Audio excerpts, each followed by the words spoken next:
An op-ed last year saying the Israeli military should be given a Nobel Peace Prize.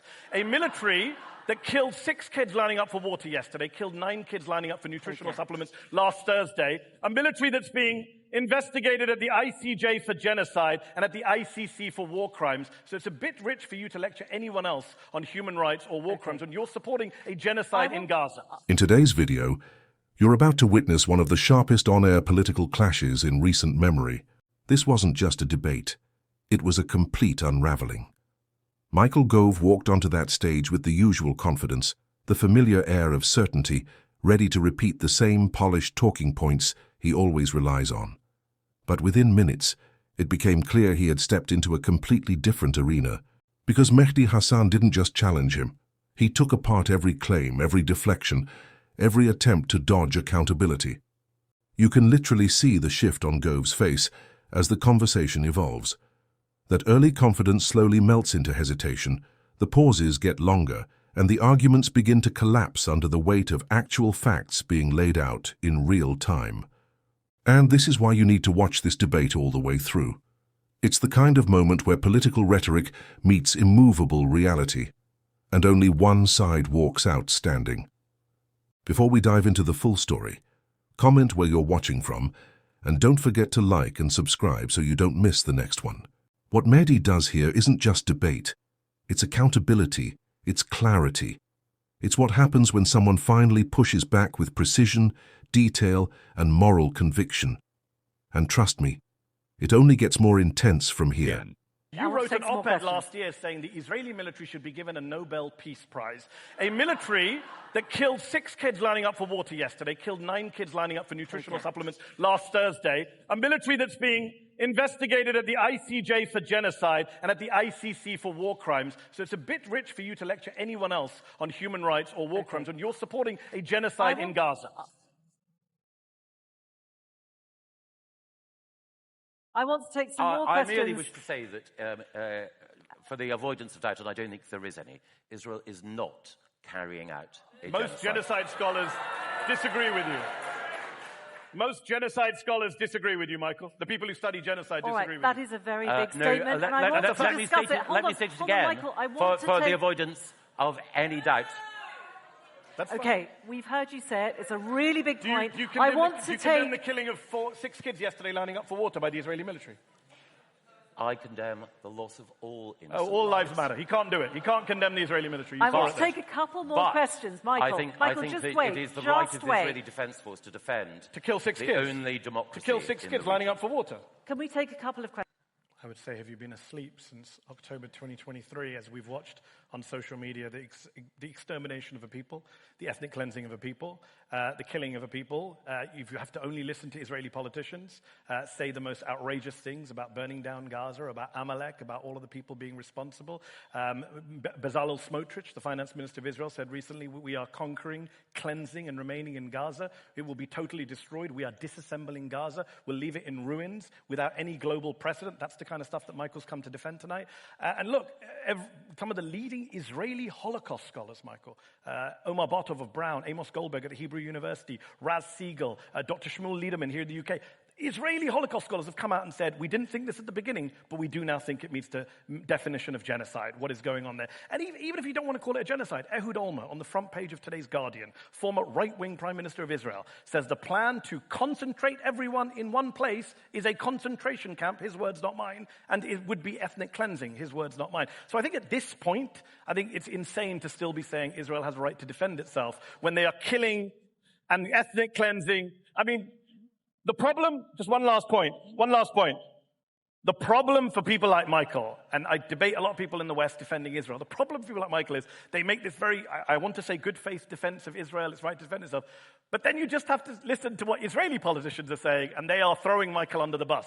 Because no, we do want to kill everyone. We do want to get rid of everyone. We do want to conquer Gaza. This isn't about self-defense. Just listen to what Israeli politicians and ministers themselves are saying. Listen to Israel Katz, listen to Bezalel Smotrich, listen to Ben Gvir, listen to Netanyahu. It's on the record. Yeah, listen to Donald Trump and his ethnic cleansing. Michael, do any of these? Do you support Donald Trump's ethnic cleansing plan, Michael? Okay, let's... Michael answer. The first thing that I would say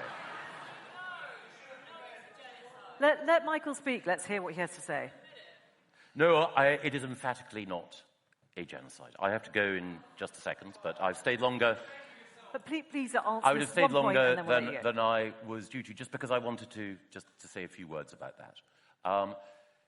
Israel is involved in a conflict, in a war that it did not seek. That conflict began on the 7th of October.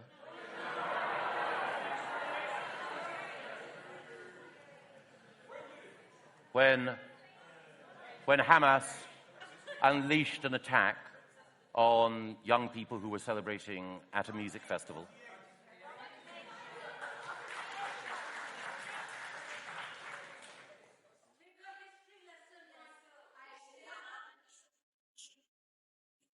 Okay. The one thing I know about history is that over the last 2 millennia, there have been persistent attempts to wipe out the Jewish people.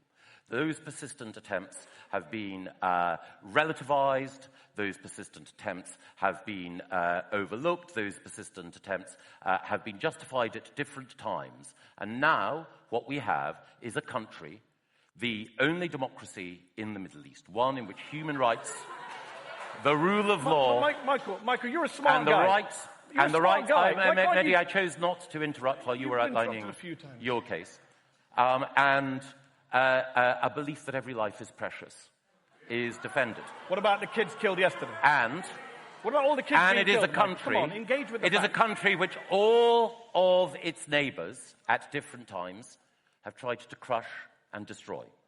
But the spirit of the Jewish people and the example of Israel But Michael, genuine question. What about the kids who will were being killed in not Gaza? Do you defend that or be not? crushed either by the views of people in this room or the malevolence of those who directed that assault.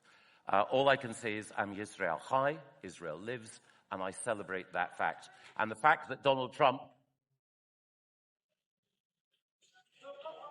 for all of his faults, is on Israel's side, is, in my view, despite the many black marks against him, a point in his favor. Now, there is a black mark against me, which is that I must leave, and I must hand over to a more eloquent spectator contributor than I, Freddie Gray. Freddie doesn't share all of my views, so however angry you are with the views that I've expressed, please don't take them out on Freddie. He's a much more moderate and thoughtful person than I am. But the one thing that I'm very glad that Parallax have allowed me to do today is not just to reflect on the complexity, the moral complexity of foreign affairs, but also to say that the one moral position that I'm proud to take in foreign affairs is my support for the State of Israel. Thank you.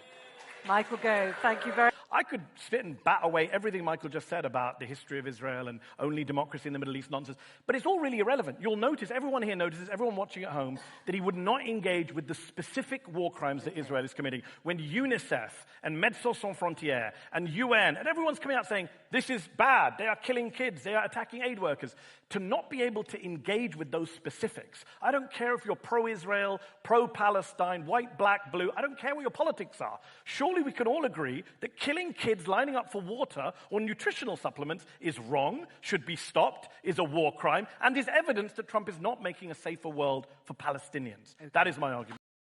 What makes this moment so revealing is how quickly Michael Gove's confidence collapses once his claims are tested. He speaks with polish and certainty, but the argument underneath is hollow. When Mehdi raises the core issue, children killed in Gaza, civilians starving, infrastructure wiped out, and international courts examining these actions, Gove doesn't engage with any of it. He doesn't challenge the evidence or address the experts. He simply denies the word genocide, as if repetition alone replaces reasoning. And when Mehdi presents specific incidents, 6 children killed while collecting water, 9 more waiting for food, Gove retreats into broad phrases about condemning all loss of life. It's the classic deflection. Turn a concrete tragedy into something abstract. Instead of confronting the reality in front of him, he sidesteps it, and that's the core of the problem. Not a lack of words, but a lack of moral courage. Gove leans on a familiar political tactic. Take a specific tragedy and blur it into a vague moral statement. By responding with the equivalent of "all lives matter" when asked about Palestinian children killed while queuing for basics like water and food, He avoids responsibility while sounding compassionate. It's a rhetorical escape hatch, not an answer. And that both sides' framing falls apart instantly. One side controls the territory, the weapons, and the airstrikes. The other is trapped under blockade. Pretending their situations are equal isn't neutrality, it's deflection. Then he pivots to historic trauma, invoking centuries of Jewish persecution as a defense of current actions in Gaza. That history is real and painful, but using it to justify present-day military decisions isn't moral clarity. It's emotional distraction. Past suffering doesn't grant moral immunity today. Even the only democracy in the Middle East line doesn't hold.